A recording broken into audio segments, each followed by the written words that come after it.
Welcome to the Duck Dive, brought to you today by RWG Publishing. Today we're embarking on really a crucial journey, diving deep into an incredible resource, Rights Unveiled, A Journey Through America's Freedoms by Bill Vincent. This book, it offers a fantastic shortcut, really, to being genuinely well-informed about the foundational principles that shape American society. It's a truly positive and insightful look. It really is. And a good way to think about it is maybe imagine these fundamental rights like free speech, religious liberty, due process, privacy. Imagine them as the cornerstones of a big house. Okay, cornerstones. I like that analogy. Right. Each one is essential. If even one cornerstone is, neglected or misunderstood, the whole structure of liberty can be compromised. Yeah. So understanding their history, how they've evolved, the challenges they face today, it isn't just like an academic exercise. No, it feels much more immediate than that. Exactly. It's a vital civic responsibility, really, to make sure that House of Liberty stands strong for us and for future generations, too. Okay, so let's unpack this and maybe start right at the beginning. Before the Declaration of Independence was even, put to paper, what really laid the groundwork for America's unique approach to freedoms? Well, the revolutionary spirit wasn't just a sudden spark. It was carefully nurtured over time. There was definitely growing discontent with British rule, sure, Right. but also a really profound influence from Enlightenment thinkers. These were the people championing ideas of natural rights, self-governance. Okay. So when the British monarchy imposed things like taxation without representation, the Stamp Act, the Townshend Acts, it wasn't just about the money. It was deeper than that. Oh, yeah. It was seen as a fundamental breach of trust, a violation of the social contract, really.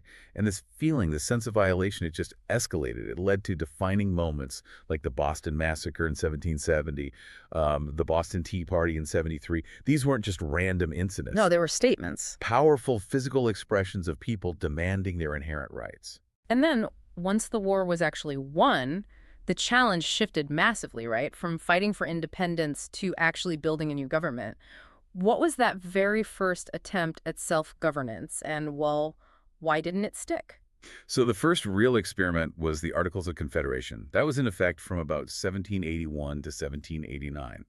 And it was born directly from this deep, understandable fear of concentrated power. I mean, they just fought a war against a king. Makes sense. They'd be wary. Absolutely. So they deliberately created a weak national government. Congress couldn't really tax effectively. There was no strong executive branch to enforce laws, no national judiciary. So it sounds like it was designed not to work, in a way. Well, designed not to be too powerful, certainly. And it quickly became clear it couldn't really unify the states or solve their common problems. But, and this is important, its failure provided these invaluable lessons. It showed the founders exactly what not to do. Okay, learning from mistakes. Right. It paved the way for something more robust. So those lessons clearly fed into the Constitutional Convention in 1787. What were some of the huge compromises they had to make to build something stronger, more unified? Oh, the delegates faced massive divisions, especially between the larger states who wanted representation based on population and the smaller states who were terrified of being overshadowed. Yeah, the classic big state, small state problem. Exactly. The big breakthrough was the Great Compromise, proposed by Roger Sherman. Ah, yes. It created our bicameral legislature, the House of Representatives, based on population, and the Senate, where every state gets equal representation. 2 senators each. A balance. It balanced power very effectively. Yeah. Now, there was also the deeply contentious 3/5 compromise, a really difficult agreement looking back, but seen as necessary then to get the southern states on board. A painful necessity for unity at the time. Yes. And crucially, they built in the concept of separation of powers and checks and balances, Yeah. deeply influenced by Montesquieu. Right, preventing any one branch from getting too strong. Precisely. Designed specifically to safeguard liberty by making sure no single part of the government could become tyrannical. Okay, now here's where it gets really compelling for me. Even with these compromises hammered out, the Constitution still needed to be ratified. And not everyone was sold on it. What was the absolute core of those Federalist versus Anti-Federalist debates? The Anti-Federalists were profoundly suspicious of a strong federal government, Mm. genuinely fearful it could become just as tyrannical as the British monarchy they'd just overthrown. So history potentially repeating itself. That was their worry and Yeah. their biggest alarm bell. The fact that the original draft didn't have a Bill of Rights. Patrick Henry famously voiced this warning, your president may easily become king. They were worried about individual liberties and state sovereignty just being swallowed up. That's a powerful warning. And the resolution to that huge debate led directly to what we now know as the Bill of Rights, correct? Exactly right. The Federalists ultimately conceded to the anti-Federalist demands. It was a major concession. James Madison took the lead, drafting those first 10 amendments, which were adopted in 1791. A real landmark moment. It really was a triumph of compromise, signaling loud and clear that protecting individual freedoms was absolutely paramount. It sort of completed the essential foundation of that House of Liberty we talked about earlier. A careful balance. Meticulously balancing necessary government authority with clearly defined individual protections. It's quite remarkable. Okay, let's turn now to what many call the bedrock of American democracy, the First Amendment itself. Can you give us some historical context? Why these specific guarantees free expression, religion, assembly, petition? Well, its roots are really firmly planted in the direct experiences of religious and political oppression under British rule, and even in some of the colonies themselves. Right, established churches, persecution for dissent. Exactly. Think of state-sponsored churches, people being punished simply for their beliefs. These experiences, combined with the huge influence of Enlightenment thinkers like John Locke, his ideas on natural rights, religious tolerance, they profoundly shaped the founders' conviction.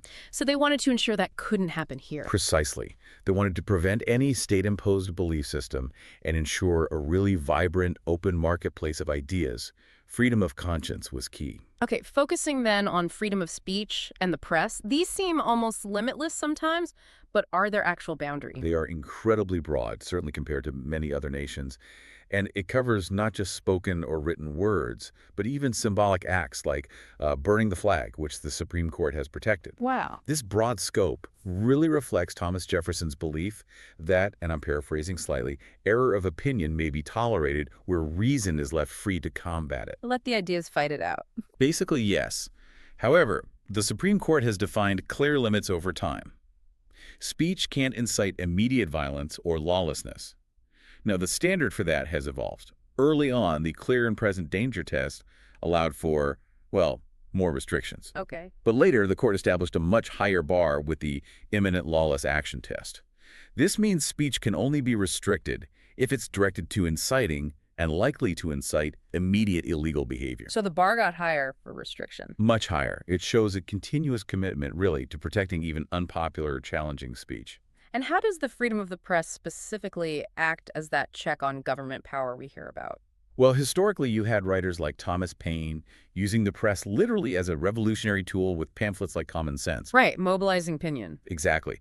But a key landmark case illustrating its power today is New York Times v. United States, the Pentagon Papers case back in 1971. Oh, yeah, I know that one. When the government tried to stop the publication of classified documents about the Vietnam War, the Supreme Court stepped in. They affirmed the press's vital role in exposing government deception. Huge implications. It set a powerful precedent, making it very, very difficult for the government to impose prior restraint, basically, to censor the media before publication. Of course, the press isn't completely unchecked. There are limits, like laws against defamation, libel, slander. Okay. No, it's just fascinating how the digital age throws entirely new challenges at these old freedoms, isn't it? Oh, absolutely. It's a whole new frontier. Social media, for instance, has democratized voices like never before. Anyone can publish. Which sounds great, but... But it's also massively accelerated the spread of misinformation and disinformation. And that poses its own unique threats to, inform public debate. This has sparked these intense debates over content moderation by private tech companies. Who gets to decide what stays up and what comes down online? It's incredibly complex. The platform versus publisher debate? Right. And then you have the whole phenomenon of cancel culture, which raises really legitimate questions. Are societal consequences for certain speech stifling genuine free expression, or are they just a new form of public accountability? Difficult questions with no easy answers. Definitely uncharted waters. Our understanding of free speech is constantly being tested and reevaluated in this new environment. Let's shift gears slightly to religious freedom with its two very famous clauses. Can you break those down? Sure. So first you have the Establishment Clause. This essentially means the government cannot establish an official religion, nor can it favor one religion over another or religion over non-religion. Government neutrality. That's the aim. Think of cases like the ban on mandatory organized prayer in public schools.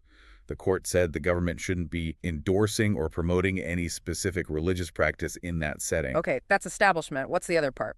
The other part is the free exercise clause. This guarantees your right to practice your religion freely without government interference. A classic example is Wisconsin v. Yoder, where Amish families were granted an exemption from compulsory schooling laws past the 8th grade because formal secondary education conflicted with their core religious beliefs and way of life. So protecting actual practice. Is there a tension sometimes between those two clauses? Or are there limits on religious practice itself? There's definitely a delicate balance, sometimes even a tension. The government has to remain neutral under the Establishment Clause, while also protecting individual practice under the Free Exercise Clause. Tricky. It can be. And no, religious practices aren't exempt from all laws, particularly laws that serve a legitimate overriding public interest, like public health or safety. The classic example is the 19th century ruling against polygamy, even though it was claimed as a religious practice. Okay, so it's not an absolute right to do anything in the name of religion? Correct. And recent cases like the Masterpiece Cake Shop case involving a baker with religious objections to creating cake for a same-sex wedding really highlight this ongoing struggle.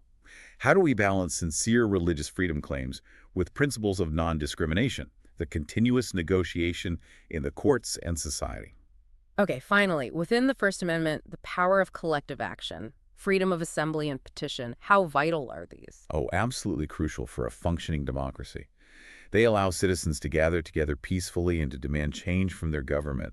Historically, think about it, they've been vital for basically every major social movement, from the abolitionists fighting slavery in the 19th century Right. to the civil rights movement in the 1960s, the Montgomery bus boycott, the March on Washington where MLK gave his I Have a Dream speech, the Selma to Montgomery marches that directly led to the Voting Rights Act of 1965, all relied heavily on assembly and petition. Powerful examples. And importantly, even groups with really offensive views generally have assembly rights as long as their gathering remains peaceful.